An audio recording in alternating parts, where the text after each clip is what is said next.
Thank you all for joining. Good afternoon. We would like to invite you to talk today about digitalisation, decentralisation and decarbonisation in the energy sector, and DMW's point of view around how open data can help unlock value in that area. So we've got about an hour to talk today.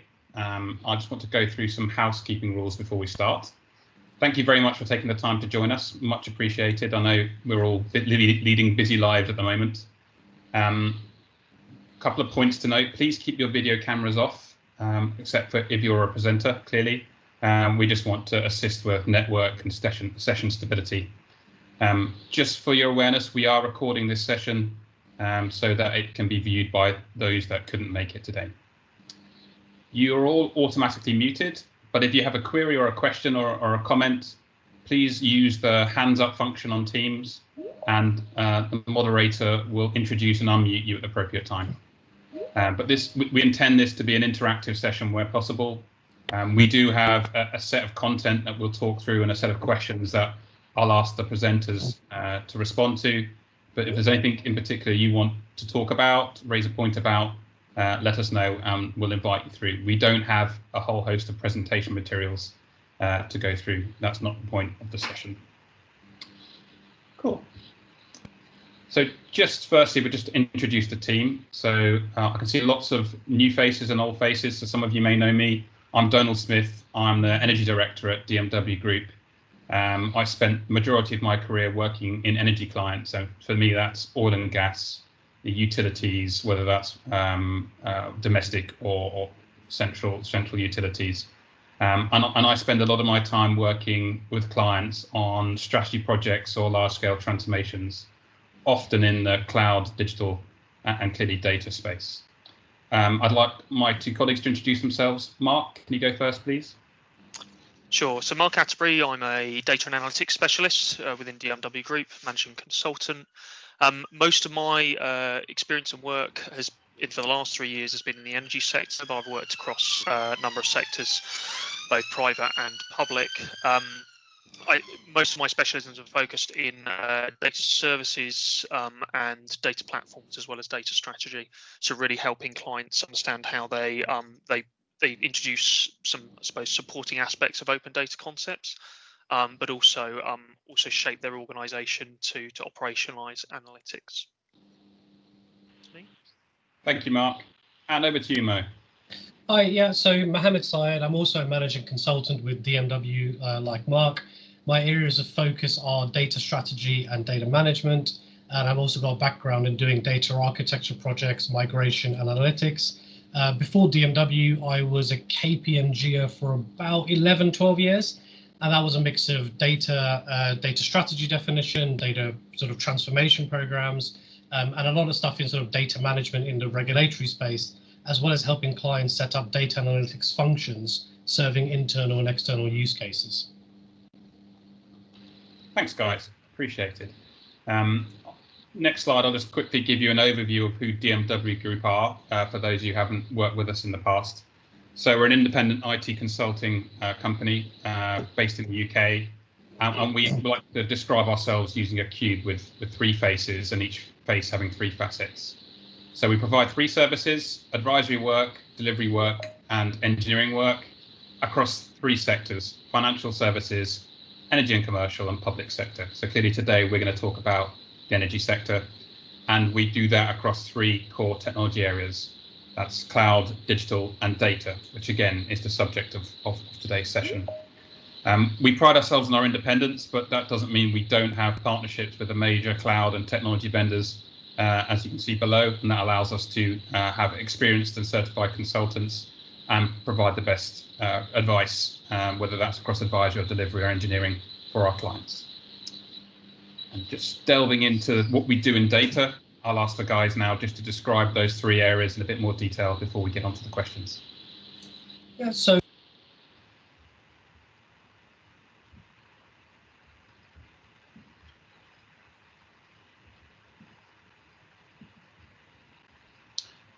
Mo, I think you're on mute. We can't hear you. Oh, sorry. Can you hear me now? Yeah, we can now. Go for it. Sorry. I think you just want to go back a slide. Yeah. Sorry about The first of those areas is defining data analytics strategies for organizations, which could be defensive data strategies or offensive strategies around how to get more value from data.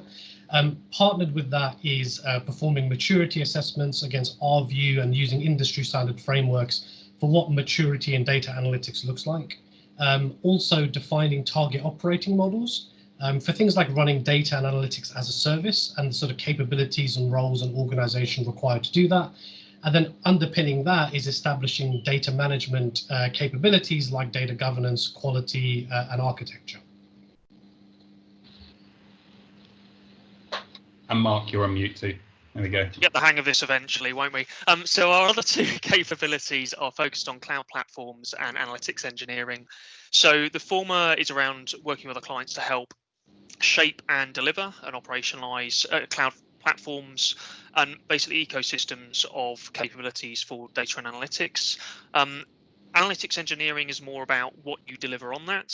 So data ops, ML ops, and working with our clients to help them realize ambitions of data and analytics as products. So yeah, it's the key thing for those. Thanks, Mark. Okay, so now on to today's topic. So you had a sneak preview of that as I skipped forward a bit too early. So we have recently published an open data and energy white paper, which is what all this content and discussion today will be on. And it talks about the 3Ds as it relates to the UK energy system. And what we'd like to do is start with 4 key questions from our white paper. So these 4, as you see on the bottom left, and we'll use those to structure the discussion. So what I'm going to ask the presenters to do now is take each question in turn and give a little elevator pitch as to what we mean by that question and why we think it's relevant. So off we go, guys. Go for the first question. What is open data? How does it relate to energy? And how does it enable the 3Ds? Yeah, so I'll cover this one. So open data is data that's been made freely or widely available by one organization to others. So an example of this in energy would be a distributed network operator making its network information around energy capacity, usage, quality, etc., available to other organizations for them to build applications and systems off of. So the reason this has become important is because in the energy industry, if you want to increase energy production, shift to a greater percentage of renewables, and create a more intelligent and efficient market, you really need a level of real-time collaborative decision-making across the entire value chain from producer to customer, which open data enables. And then if you link it to the 3Ds, so digitalization, which is about upgrading the energy network to be more intelligent, open data enables the real-time sharing of data between embedded devices and applications, so smart meters being able to talk to the grid and vice versa. In terms of decentralization, which is creating a distributed, localized energy market with many points of generation, storage, and production, open data enables that market to be intelligent and multi-directional, and even facilitates almost a peer-to-peer model where every household can sell, store, and generate energy for each other. In terms of decarbonisation, so achieving the UK's net zero 2050 targets, open data helps overcome the inherent challenges of renewable sources by providing the ability to do intelligent demand and supply management, build applications for real-time decision-making and incentivization.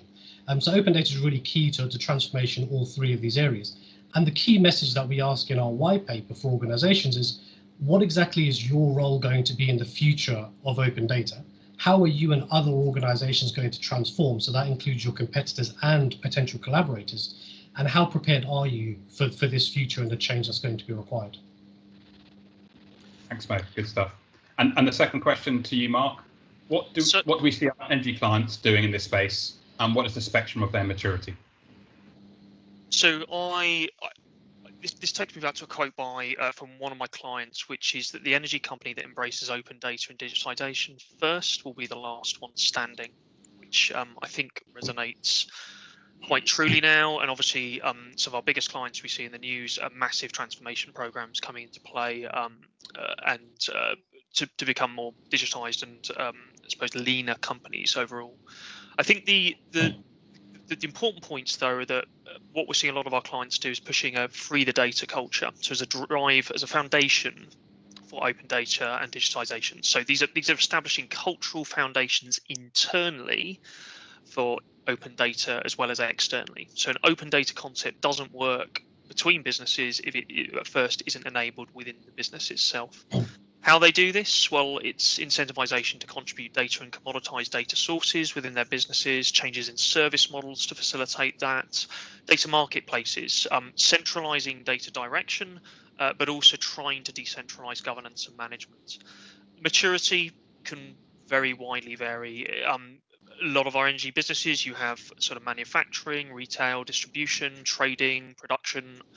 Our largest clients have sort of attempted to unify and simplify overarching business models, but there are still fundamentally different approaches and maturity within these domains. Thanks for that, Mark. And Mo, third one for you. What are the challenges of opening energy data, and where should you start when implementing? Yeah, so this is an area that we will obviously go more detail into in some of the coming questions, but there's really 4 challenges with open data that are of note. And those are sort of practical or technical challenges given the specific nature of open data, internal challenges, external challenges, and then the regulatory environment. So very briefly in each of those, practically open data can be quite different from the data we know, particularly in the areas of ownership and usage rights, the potential for dynamic or changing structures and schemas given this data is coming from outside, as well as the need for your systems and infrastructure to be able to deal with spikes and volatility in volume and velocity of that data, particularly if it's coming from IoT devices. In the second area, internal challenges, sponsorship and funding can often be a challenge, the lack of a clear strategy, and as well as a prohibitive IT and data estate, and potentially even a lack of data and analytics competencies, right? The third area, which is external, a lot of the open data use cases may have external dependencies on overall industry maturity. So, for example, if you're an energy producer or retailer and you want to enable, consumer digital experiences to help people manage their energy better, there's a dependency on network operators to digitalize the network and make the network smarter. So there's sort of external dependencies on the overall maturity of the industry. And then fourthly, the regulatory environment really needs to evolve to become a more agile, continuous environment where regulators are sort of guiding and nudging the market rather than retrospectively, issuing penalties or sort of intervening in a sort of large way, sort of helping the market in a continuous way. In terms of the starting point, very quickly, we mentioned 3 things later on. Those 3 things are defining a clear strategy, so knowing what your metrics and use cases are, doing a current state maturity assessment in some of the areas that are required for maturity in open data and data analytics, and then thinking about investing in fundamental capabilities like data management, while also experimenting in some of the more advanced capabilities like machine learning, data ops, and AI. Thanks, Mo. Good stuff. So I suppose the last question now, Mark, I'll go back. Last question for you. Before we start on delving down, or in case anyone wants to ask anything, how can you build the case for open data to your organization's leadership? So there's 2 parts to this. There's the mechanics of building a case, and then there's actually what should go into it. Just on the former, I think that what we all accept is this is a non-trivial business case, and as a result, something we recommend is taking a component-based business case model type approach, which is around demonstrating total opportunity, but also being able to model scenarios of incremental value and sort of model likely best case and worst case scenarios in a more balanced manner. So mechanically, that's one aspect. In terms of the actual feeds into that business case, there's really 3 things that I suppose we're going to touch on. One is the more obvious, one of the more obvious benefits, sort of outside sort of market realization, which is things like optimized processing and loss reduction, because of the inherent measures that exist within a lot of energy clients for balancing that already. And I suppose the point is how that is represented net across a business.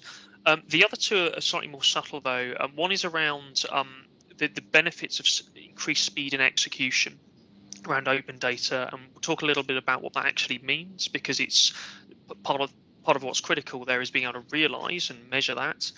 The other aspect is about what you need to do to recognize open data as a pure data product and unitize it in that manner. And I suppose that's a means to an end, but it can be a value in itself. But we need to sort of touch on some enablers to doing that. That's from me. Thanks, Mark. Okay, so just delving on question 1 for a moment. I'd like you to explain a bit more. Why are those 3Ds so interconnected in this space? So what's our opinion on that? I think, Mo, this is one probably in your space. Yeah, is it worth I just give an explanation of the 3Ds in a bit more detail and then talk about interconnectivity? Yes, please do. Yeah. So if we just go through those 3Ds, so digitalization is really the core enabler of all of this. So digitalization is about upgrading core systems and underlying technology to be able to unlock the power of big data, ML, IoT, etc. So digitalization allows you to upgrade the whole energy network with embedded IoT devices and applications, things like machine learning at edge and sensors and smart meters talking to the grid and vice versa. And digitalization, by doing that, it sets the ground for the other 2Ds because it allows greater intelligence and visibility of what's happening on the network and the market, which then facilitates decentralization and decarbonization. So digitalization is really the sort of core enabler of all of this. Decentralization is then building a new type of marketplace on that new digitalized network. So moving away from this unidirectional model of large remote generation locations and hundreds of miles of pylons to moving to a wide variety of distributed, small, localized generation and storage locations. So, wind turbines and solar panels on everybody's roofs. And so you almost move towards this sort of peer-to-peer type of marketplace where hopefully gradually the unit cost of energy comes down over time.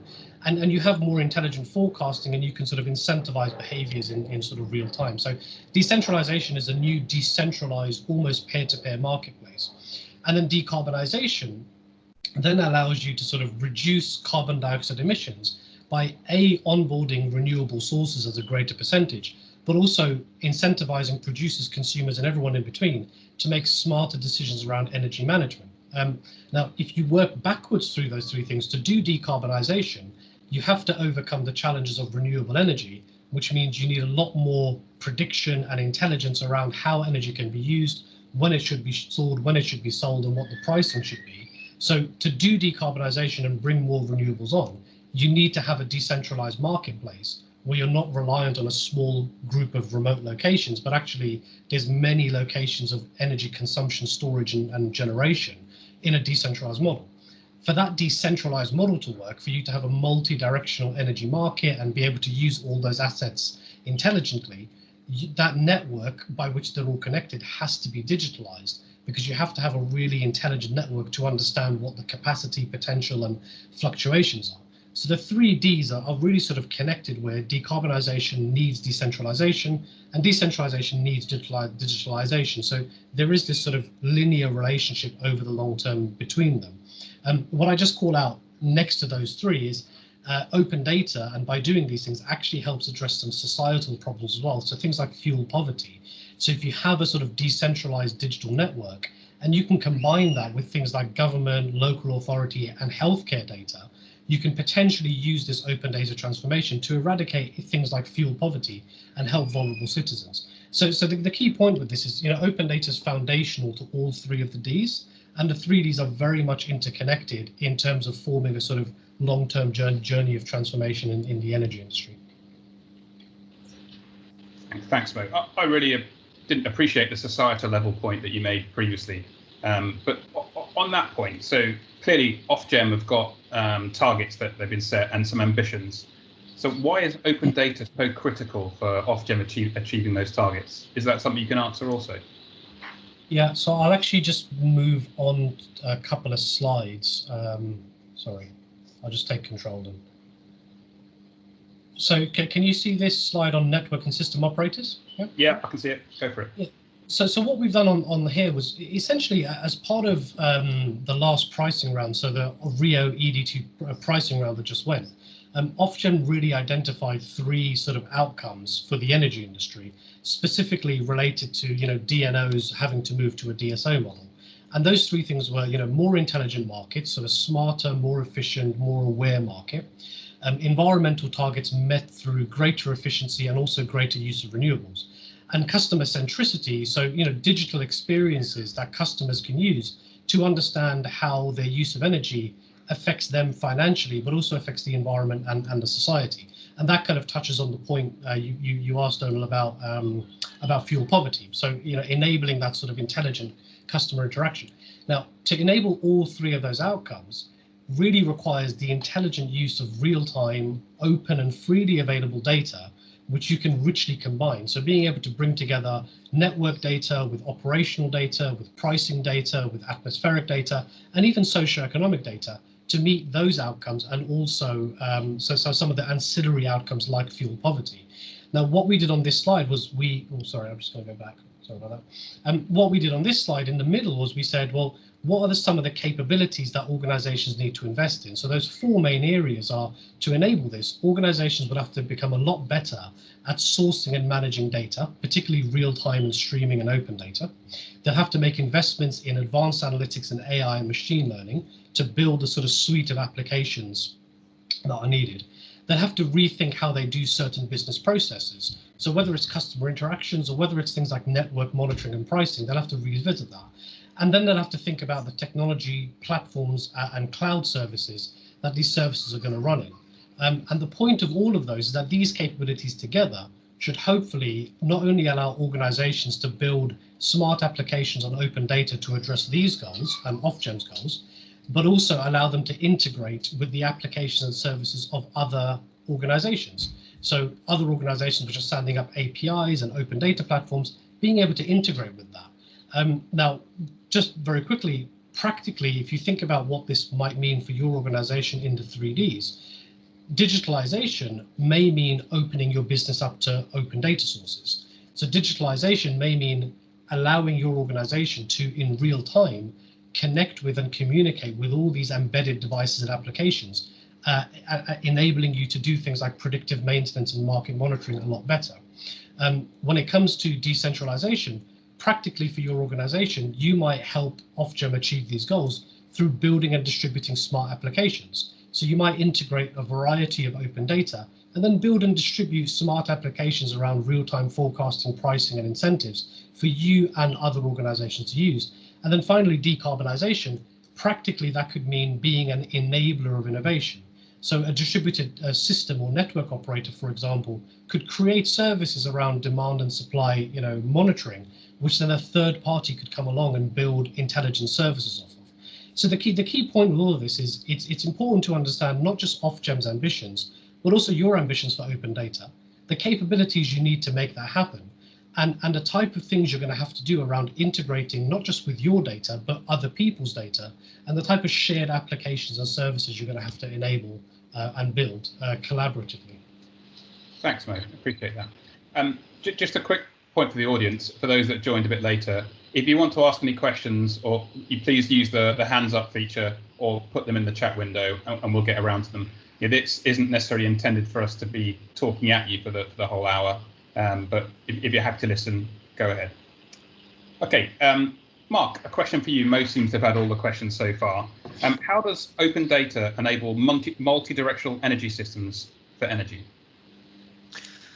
So I suppose there's three main types of enablement. You've got multi-directional flows for localized demand and supply management. So that allows you to optimize the use of resources. Things like domestic batteries, for example, for storage of energy and playing it back into the grid, associated data with that. The second would be decentralized generation. So that's, as Mo referred to earlier, you've got intelligent real-time market mechanisms that facilitate energy decisions. So you move more from a consumer to sort of a prosumer model, where you have those active network feedbacks.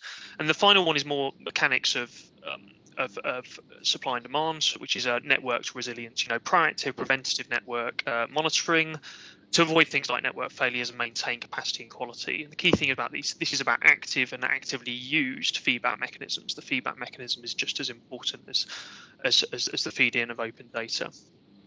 It enables a level of intelligence that siloed data and isolated agents can't. So ultimately, long-term system-wide stability and efficiency. What's worth noting, though, is that I suppose with the advent of the additional data, these scenarios don't necessarily have to be active or physical necessarily. We're also getting the advent of things like digital twins. So particularly in some of our largest clients, we can model these scenarios. We have the technology to be able to plug these into business representations, and certainly major cloud providers are working to provide this sort of capability. So that helps reduce things like energy expenditure because of the modeling, the scenario modeling benefits of doing so. So we were able to model scenarios for all of the three aforementioned systems, and that allows sort of things like visualization of energy consumption, production, storage, and what might happen as a real-time twin. And that's hugely advantageous because it's about the layering of some of this digitization as well as these open data flows. Thanks, Mark. I think we have a question from one of the attendees, Pravin Desai. Hi, Pravin. Do you want to unmute yourself and ask the question to either Mark or Mo? Yeah, it may well be to both of them. Hello again, by the way. So I guess I've got three questions, or yeah, I guess they're questions. When you talk of open data, does that mean it's free, or do you see that it's behind? I don't want to say a pay barrier, but you know, is it directly consumable, or is it kind of something that you're imagining companies licensing out? Would be one question. Another is that from your description, it sounds quite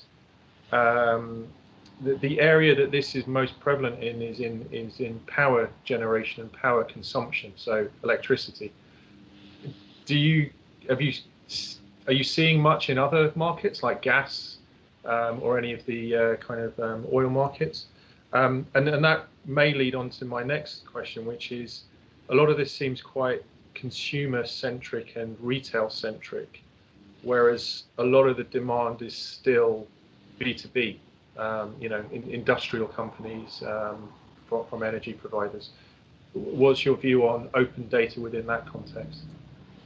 Thanks, Pravin. Appreciate the three questions. So maybe we'll start with the first one. So I suppose your question is the definition of open data. Do we mean it's free, or do we mean it's just accessible? So there's a potential pay barrier to accessing it. So who's best to answer that? Is that you, Mark, or is that you, Mo? Go for it, Mo. I'm happy to take it if you, yeah.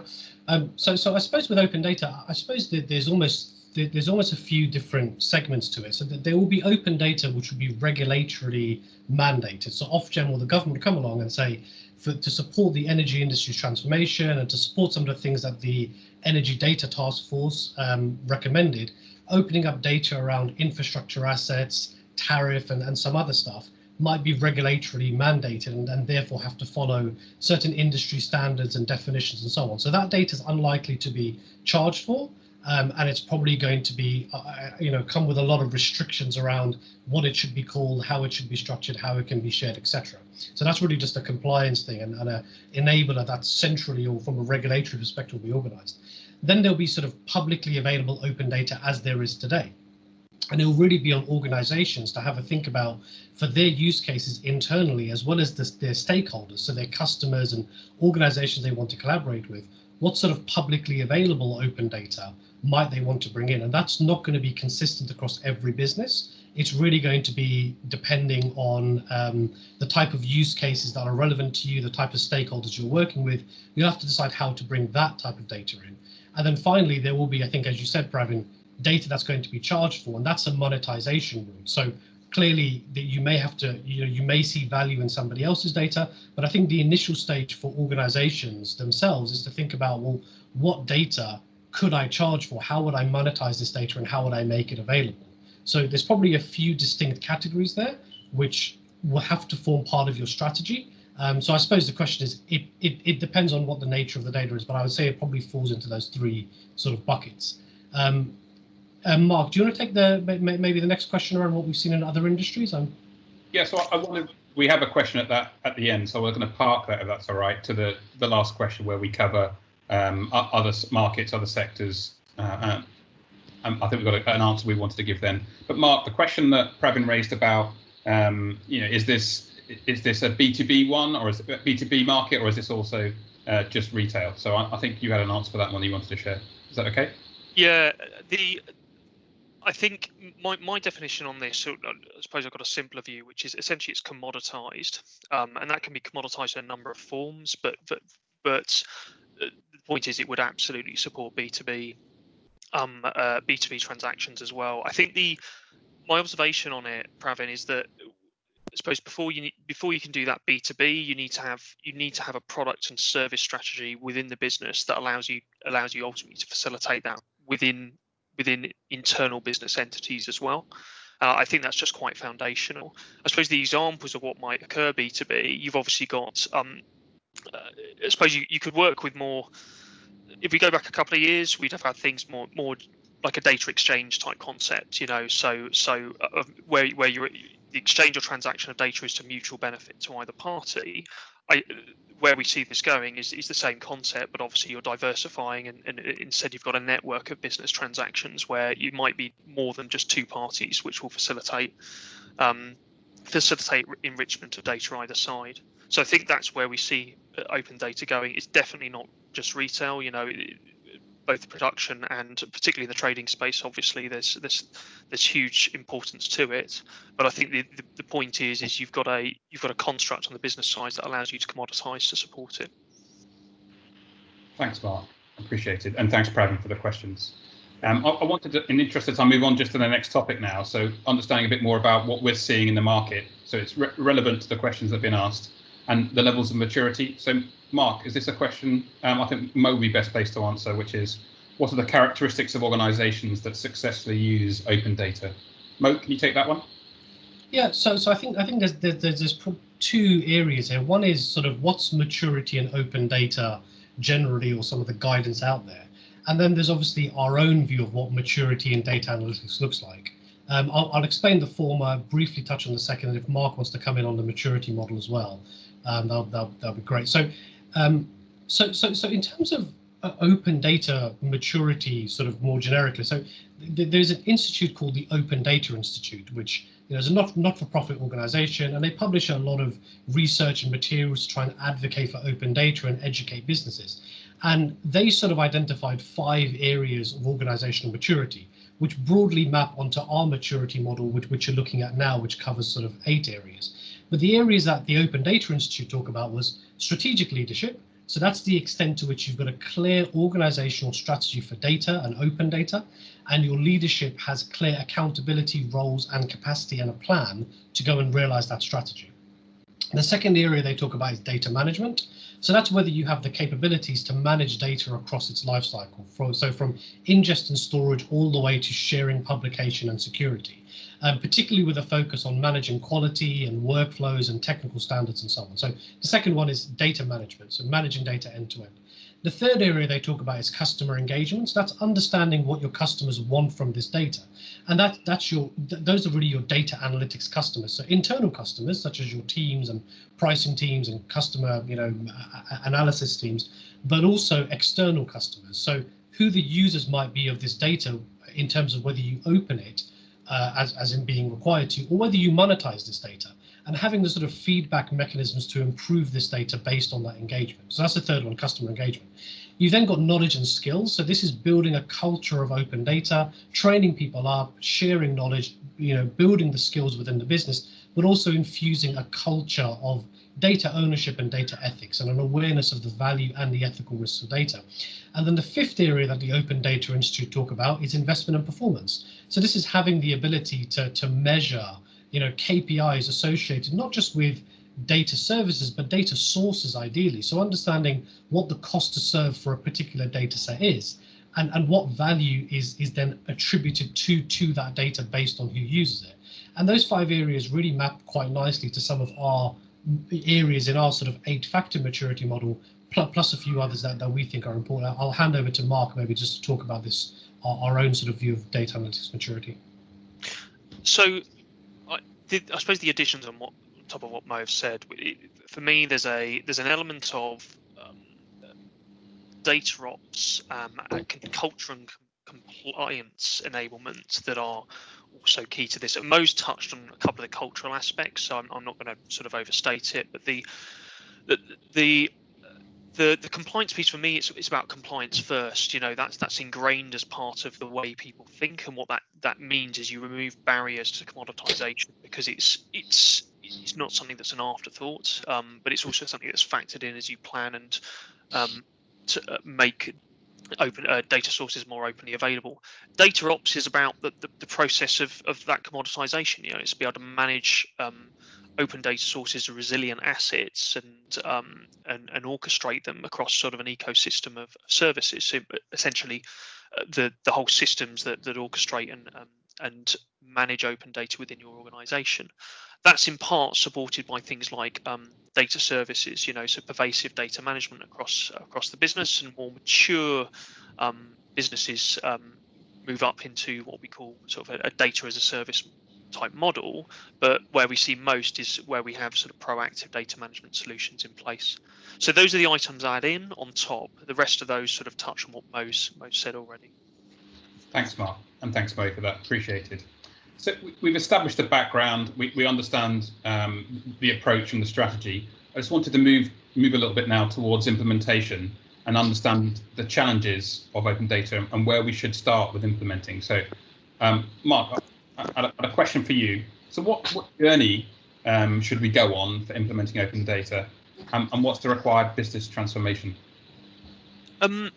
So it's all about digital and data enablement. So it's about clear strategies for how the journey to open data will be realized through business transformation in a number of key areas. And you've probably all heard these before, data, cloud, architecture, analytics, and emergent tech. We recommend that organizations achieve this through a lot of what you call more fashionable philosophies and ways of working: DevOps, CI/CD, continuous improvement, and data ops. But if we're more specific, it's about for strategy and alignment. The need for analytics is clearly articulated, and you've got buy-in from senior leadership and business teams. And that's not just buy-in in principle, that's buy-in in terms of the way you manage the methodologies to support it being effective, a cultural buy-in that foremost. Data services and governance, data quality is enhanced in principle. Data governance and management is instilled ground up. So this is doing away with, I suppose, centralized policies at every avenue, utilizing concepts such as data governance as code to be able to more openly orchestrate it, as well as marshal data. Analytics and collaboration. So I'd say ensuring that analytics capability is not just mature, but the ability to collaborate on analytics is mature. So it allows you to avoid siloed consumption, but also siloed ways of contributing data, and also the end-to-end analytics lifecycle. Fourth item, probably I'd say integration and automation. You've got a business architecture that supports process redesign and integration, as well as analytics automation. That's got to be throughout. And then adoption and change. So effective change management supports all of this, but also key thing is ROI is inherent. So ROI measured through KPIs, but at every stage of the life cycle. So it's the continuous improvement and agile mindset. And I think one thing I'd also touch on here is about concepts, if any of you've done scaled agile, systems thinking, learning organization mindsets, where you have not just the feedback mechanism in place, but you really understand how data is influencing not just business outcomes, but sort of ecosystems of decision making. So that's what I call out. Thanks, Mark. Appreciated. And we had a few pre-submitted questions, and one of the questions was from someone from EDF, which is relevant, I think, in this topic, which was what KPIs are usually used to demonstrate service level quality for data in this space? So how can you measure that your enabling data, I suppose, is being successful? So who could answer that question about what KPIs we should use? Mark, go for it. Do you mind if I take that? So I think this is quite a pertinent one, actually. The challenge I've seen a lot of clients is they tend to think about this traditionally, IT services. So we've got to measure stability of the service. We've got to measure our ability to handle requests and issues and incidents and all that good stuff. It doesn't go away, but actually in this case, what you're thinking about comes back to that commoditization point. Have you unitized your data and products? Offerings or services? And when I say unitize, what I mean is, do you understand how it's being consumed? So do you have the technology and the ability to know when your data is being called, who it's being called by, and where it's going? Okay, and on what frequency and what profile, and that understanding? Because ultimately it's a consumption measure. And by osmosis, it's a value measure. Okay, and that consumption is really the key thing. That justifies the existence of that data product, and it justifies its ability to support an open data concept. So to me, I would hone in on that. What we see in a lot of clients is people picking up data services, focusing on traditional things like availability and like the ability for the data to be provided in the first place, but have no clue as to how it's actually being consumed. And it's about architecture and designing and feedback mechanisms and ways of providing this content to management so they can understand the shape of that data ecosystem. That's pretty fundamental to making the concept successful. Thanks, Bart. Carrying on with implementation, what immediate next steps can we focus on to deliver value? So not just KPIs, what are the immediate next steps? Mo, can you go with this one?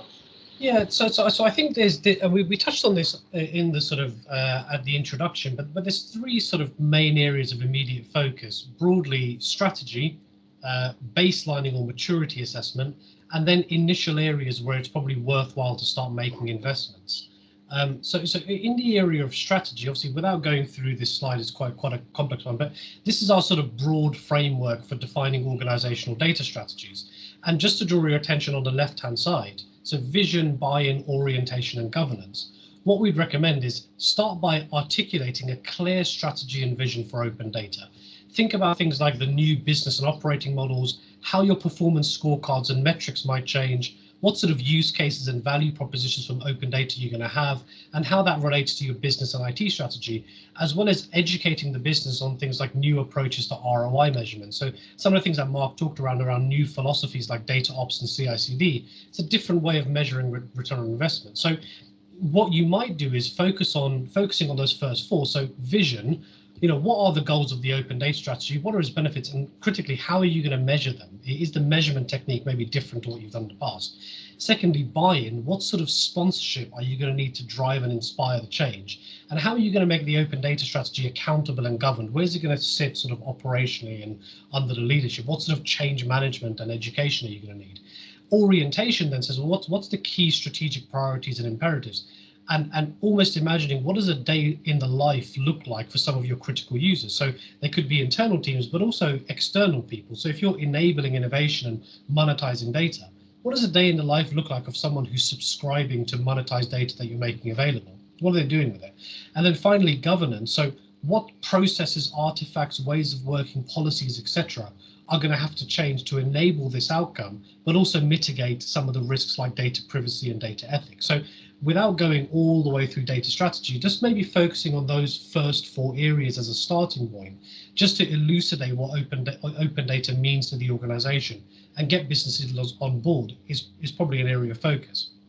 The second area is then current state maturity. So we obviously looked at this when we were talking through the maturity model, but benchmarking where your current state is around, business alignment of your services, target operating model, the extent to which you've got one for DNA, data analytics services. So if you have data platforms, how well do those services run? Platforms and scalability, and things like working practices like data ops. So benchmarking where you are against various maturity models, whether ours or the Open Data Institutes or others. And it's also worth benchmarking where you are in terms of enterprise architecture and change management maturity. So do you have the ability in the organization to affect large-scale change through enterprise architecture and change management? And then finally, it's worth also thinking about areas of immediate investment. And those really fall under two categories. So there's fundamental capabilities that are going to be required regardless of what your specific use cases are. So that's typically data management. So things like data quality, data governance, managing data architecture, security, etc. Those are areas that you're going to have to invest in and become more mature in, regardless of what your specific use cases are. And then the second one is then experimenting in advanced capabilities. So maybe introducing the organization to things like machine learning and AI through new working practices and new ways of measuring benefits, like data ops, DevOps, and CI/CD. So sort of dipping your toes in the water in those sort of areas. So I guess the key message is, this transformation needs to be led by the business. And for them to do that, they need to have a clear articulation of strategy. They need to know what it means and what needs to change, and what support is needed outside of the DNA function to be able to do that. as well as, you need to start making initial investments in areas that you're definitely going to need long term to prepare for the bigger transformation coming. Thanks, Mo. I just noticed a couple of questions from Alistair in the chat window. Thanks, Alistair. They're probably best answered by Mo, but I'll give him a bit of thinking time while I ask Mark a technical question, if that's okay. So, Mark, the question I had for you was moving towards understanding what sort of data architecture and best practices do we need in place when implementing open and big data. So is this something you can cover whilst Mo has a bit of thinking time? Yeah, I'll whistle through this. So probably about five different things, and a couple of them are, I suppose, more obvious, which I'll start with. So obviously there's a switch towards streaming and micro batch transaction sort of paradigms. That's inherently obvious as part of the IoT frame. I think it's the key thing is about where data transformation and analytics processes are embedded. So I suppose within pipeline as opposed to within storage or in I suppose in static state. It's just what you need to enable real-time performance. The second one is moving from ETL to ELT. So this is about ingesting big data sooner and improving it later. So concepts like schema on write, at later stage. Also the way you attach metadata to sources. So you store and tag data, associate metadata, both with security and as attributes of the data from the off. That allows transport that might be time sensitive, and then you deal with making improvements and transformation at a later stage when the data is actually consumed. Third one would be leave it alone or make it flexible. So this sort of more newly established. This is about preserving detailed content structures, conditions, and even sort of anomalies. Quality profiling.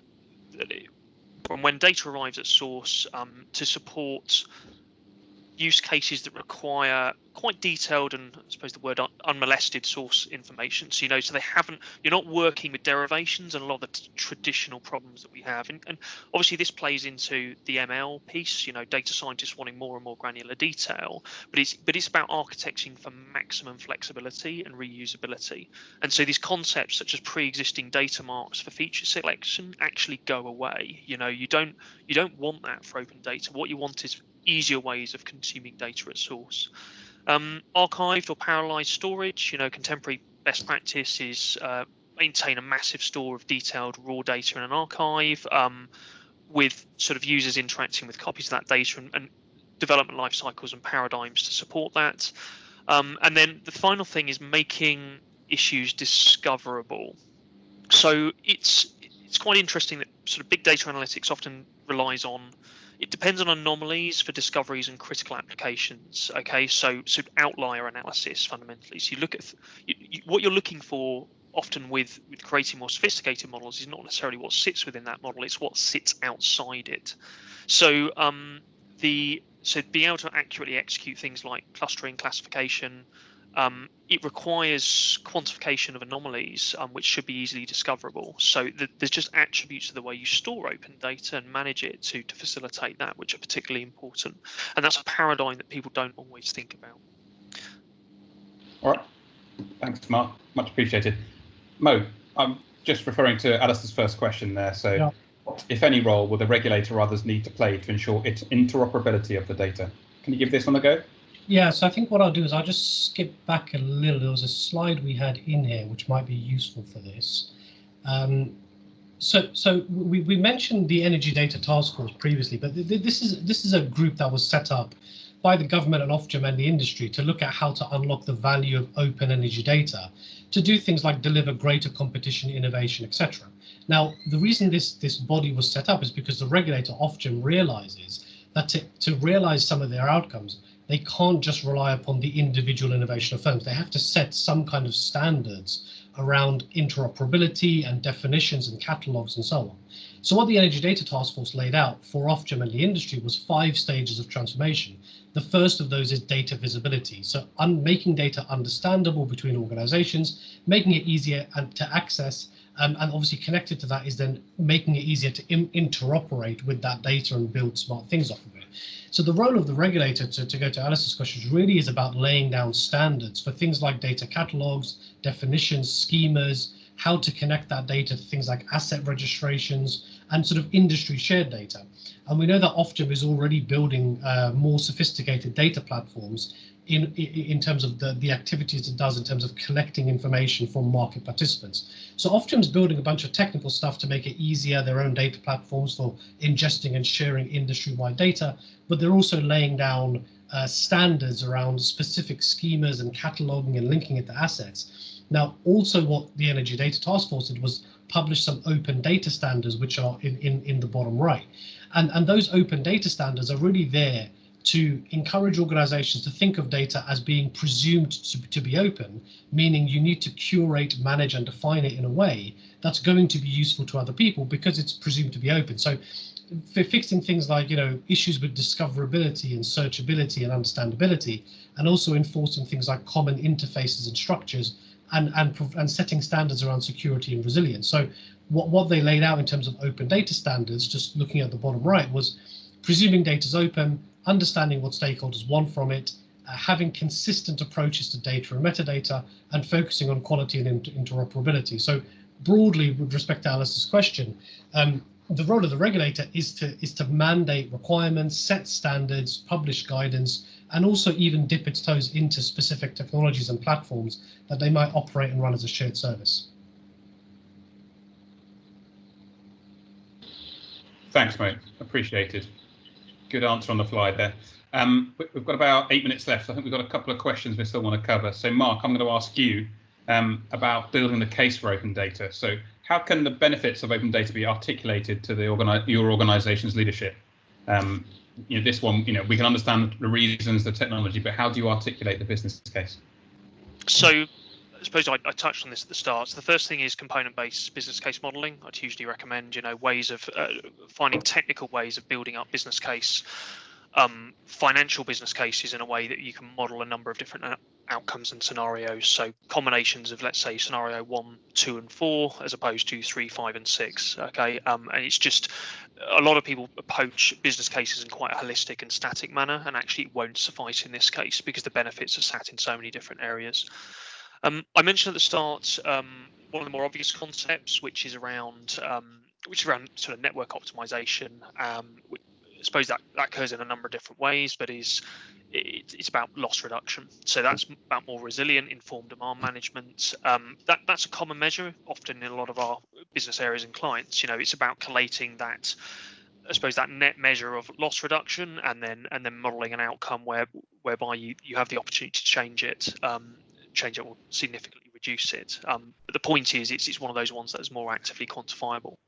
The two that I touched on but didn't explain fully. So one big thing about open data is measurement of speed of execution, and lower time to market. So ultimately, that is about, if I'm building data products at the moment to bring new insight or new business benefits, you ultimately have a measure of how much you're investing to do that, and how much you're sort of the amount of time taken, the amount of business investment taken to bring to bring that as a new concept. A large part of your business case can be about reducing that time to market. The challenge with that, and you can model it quite straightforwardly, but the challenge is that you have to have the business mechanisms in place to be able to measure that that value realization in a quantifiable way. That comes back to concepts like scaled agile, where what you're trying to do is inherently unitize your delivery and take value stream type approaches. So it's just an important aspect of, when you're running the business case, you've got to think about sensibly about, well, what are some of these inherent enablers to make sure you can actually sensibly state it.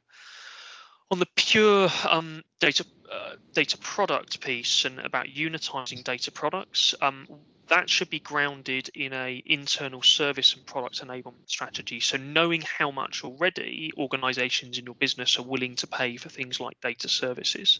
If you don't have that, it's a bit harder to do. But if you're starting to think about that, you can use that as a reference for how much your data might be valued externally as well. Okay, if you can make it commercially work within your own business, you can make it commercially work outside of it.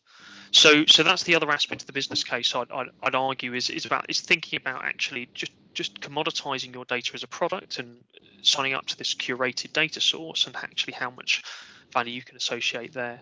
If I was going to go to some more typical things, I suppose the final statement I'll make is you've got other use cases that are in our white paper, customer optimized energy usage, enablement of third parties to build intelligent apps, decentralization of complex operational activity, through business partnerships for data. But fundamentally, think about ways of modeling a number of scenarios as well as bringing them together.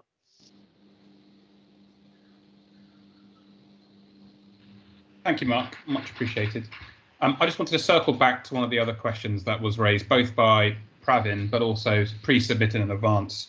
And it's outside of the energy sector, really. It's what are other sectors doing with open data, and what other industries? Mo, can you answer this one, please? Yeah, so I think if we take an industry quite similar to energy, so in the gas markets, we already know certain gas infrastructure operators that are changing their sort of organizational shape with respect to data, so appointing CDOs and heads of data for the first time.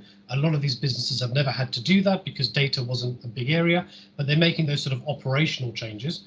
But they're also investing in things like IoT, improving sort of foundational capabilities like data quality and data governance, and experimenting with advanced analytics. So within the energy space, there's work happening within the gas industry, as well as in utilities like Thames Water are also doing something similar. So anywhere where you have utilities or energy over a large physical network, the way you do with energy, everyone's really experimenting with this and appointing sort of senior DNA leadership to drive the change.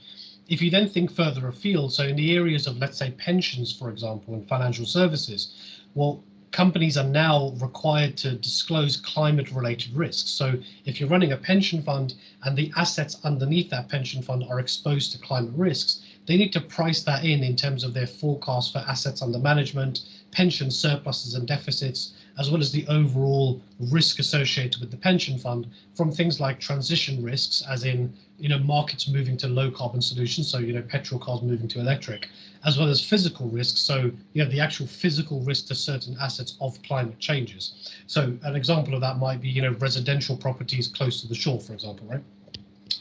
So within the pension space, to take an example, people are bringing in open data, particularly around climate, in things like climate policies, political economic risks, market repricing of assets adversely or positively affected by climate changes, as well as investor attitudes. So there is a lot of work going on both in terms of energy and climate risks in industries within energy and outside of it. Thanks, Mo. I appreciate you wrapping up that question. We've got a couple of minutes left, so I think that's covered a lot of ground, but clearly you guys could talk for hours on this subject, but it wouldn't be fair to everyone if we did. So just one final point there. So from DMW's opinion, and clearly from others, there's a nice quote there. So when digital transformation is done right, it's like a caterpillar turning into a butterfly. But when done wrong, all you have is a really fast caterpillar. So it's a nice closing thought there. So just a little plug for on this webinar series. So next month, our engineering and transformation team are going to talk about a product mindset and building agile teams. So please look out for communications on this subject. Similarly, we'll have subject matter experts answering your questions and going through some key areas at pace. Thank you for everyone who joined, and thank you both presenters. If anyone has any further questions or thoughts, our 3 email addresses are there, or you can reach out to us via LinkedIn or via our website. And this webinar has been recorded and will make it available to those who couldn't attend, or for yourselves for any future reference. Okay, so on that, many thanks for your time. Enjoy the rest of your day.